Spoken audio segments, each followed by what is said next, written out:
You appeal to their desires and their unrecognized longings, that sort of thing. That you can tap into their deepest desires or their deepest fears and use that to your own purposes. And then, in 1928, a president came to power who agreed with Bernays. President Hoover was the first politician to articulate the idea that consumerism had become the central motor of American life. After his election, he told a group of advertisers and public relations men, "You have taken over the job of creating desire and have transformed people into constantly moving happiness machines. Machines which have become the key to economic progress." What was beginning to emerge in the 1920s was a new idea of how to run mass democracy. At its heart was the consuming self, which not only made the economy work, but was happy and docile, and so created a stable society.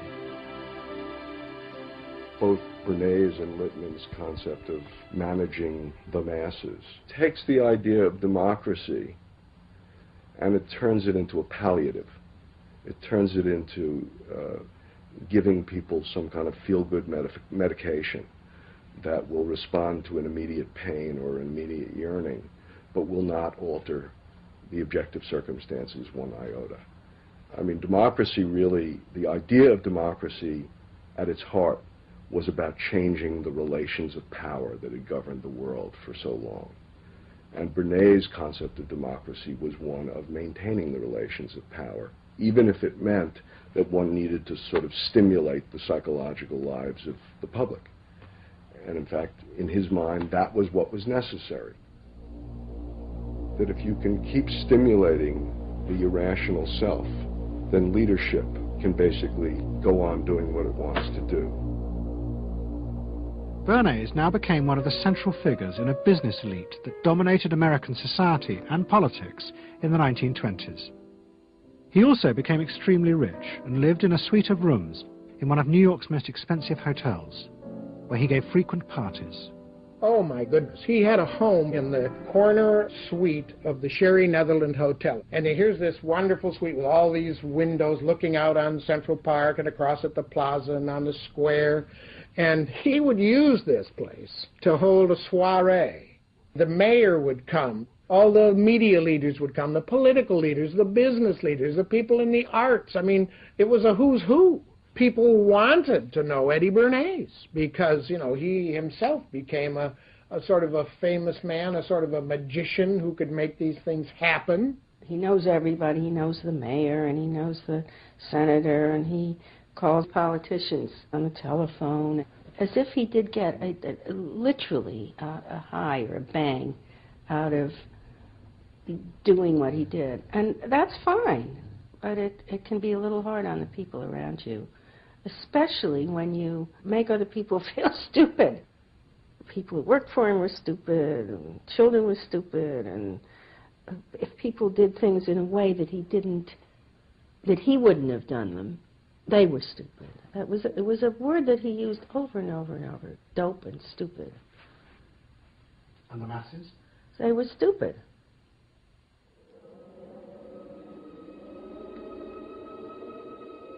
But Bernays' power was about to be destroyed dramatically, and by a type of human irrationality he could do nothing to control. At the end of October 1929, Bernays organized a huge national event to celebrate the 50th anniversary of the invention of the light bulb. President Hoover, the leaders of major corporations, and bankers like John D. Rockefeller were all summoned by Bernays to celebrate the power of American business. But even as they gathered, news came through that shares on the New York Stock Exchange were beginning to fall catastrophically.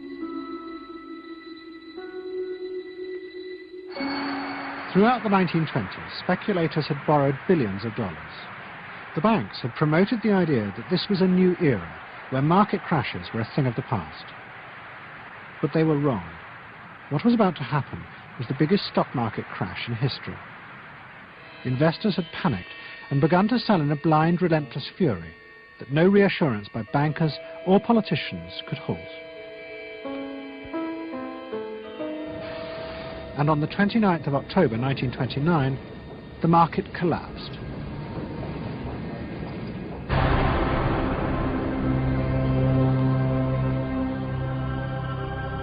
The effect of the crash on the American economy was disastrous. Faced with recession and unemployment, millions of American workers stopped buying goods they didn't need. The consumer boom that Bernays had done so much to engineer disappeared, and he and the profession of public relations fell from favour. Bernays' brief moment of power seemed to be over.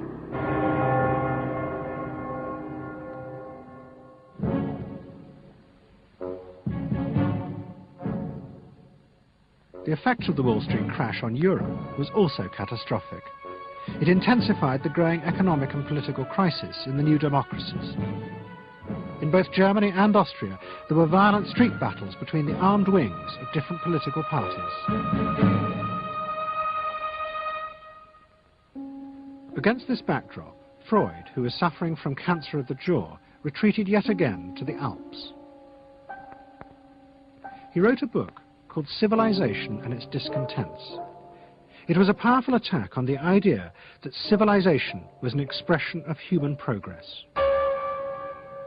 Instead, Freud argued, civilization had actually been constructed to control the dangerous animal forces inside human beings. What was implicit in Freud's argument was that the ideal of individual freedom, which was at the heart of democracy, was impossible. Human beings could never be allowed to truly express themselves because it was too dangerous. They must always be controlled and would thus always be discontent.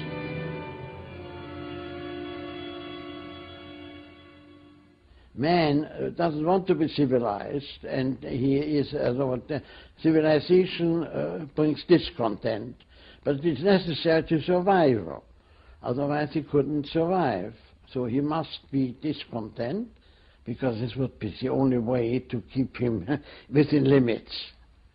But what did Freud think about the idea of the equality of man? He didn't believe in it. We had 32 parties, and Hitler said, before those parties don't vanish, there is no Germany. That's true.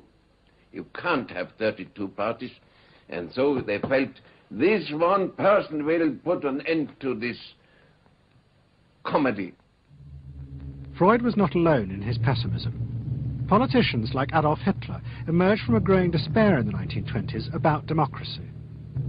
The Nazis were convinced that democracy was dangerous because it unleashed a selfish individualism, but didn't have the means to control it. Hitler's party, the National Socialists, stood in elections, promising in their propaganda that they would abandon democracy because of the chaos and unemployment it led to. Die Parteien versprachen den Himmel auf Erden.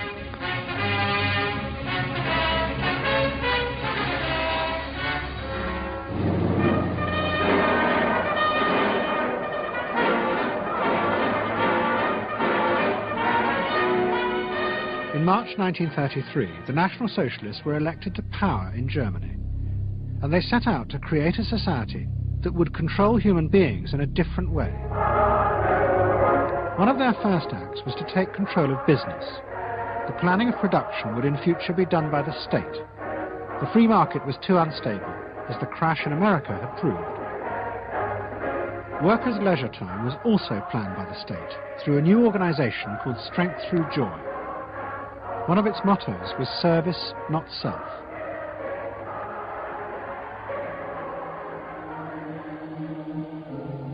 But the Nazis did not see this as a return to an old form of autocratic control. It was a new alternative to democracy, in which the feelings and the desires of the masses would still be central, but they would be channeled in such a way as to bind the nation together. The chief exponent of this was Joseph Goebbels, the Minister of Propaganda. Es mag gut sein, Macht zu besitzen, die auf Gewehren ruht. Besser aber und beglückender ist es, das Herz eines Volkes zu gewinnen und es auch zu behalten. Goebbels organized huge rallies whose function, he said, was to forge the mind of the nation into a unity of thinking, feeling and desire. One of his inspirations, he told an American journalist, was the writings of Freud's nephew, Edward Bernays. In his work on Crown Psychology, Freud had described how the frightening irrationality inside human beings could emerge in such groups. The deep, what he called libidinal forces of desire, are given up to the leader, while the aggressive instincts are unleashed on those outside the group. Freud wrote this as a warning, but the Nazis were deliberately encouraging these forces because they believed they could master and control them. Well, Freud was saying that masses are bound by libidinal forces. They love each other and delegate their ideas and their feelings to the chap on top. What are libidinal forces? What are libidinal forces? Well, forces of love. Not hate. No, hate is delegated to the others outside.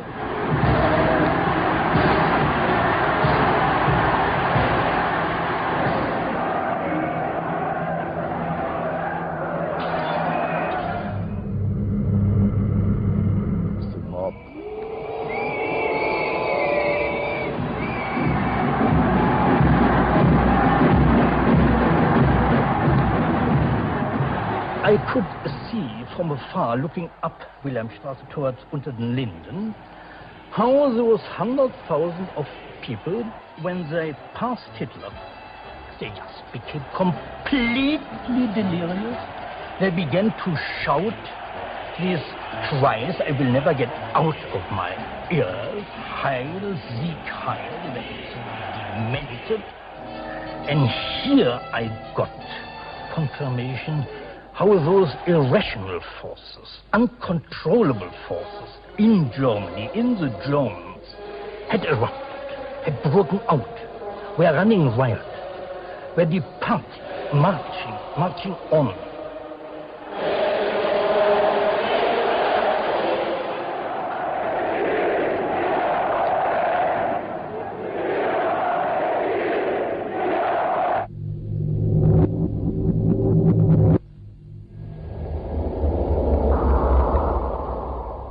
And in America too, democracy was under threat from the force of the angry mob.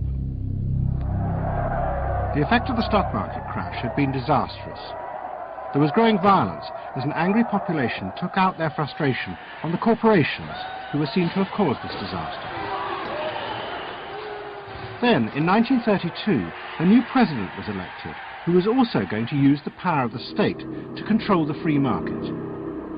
But his aim was not to destroy democracy, but to strengthen it. And to do this, he was going to develop a new way of dealing with the masses. I am prepared, under my constitutional duty, to recommend the measures that a stricken nation in the midst of a stricken world may require. But in the event that the national emergency is still critical, I shall not evade the clear course of duty that will then confront me. I shall ask the Congress for the one remaining instrument to meet the crisis: broad executive power.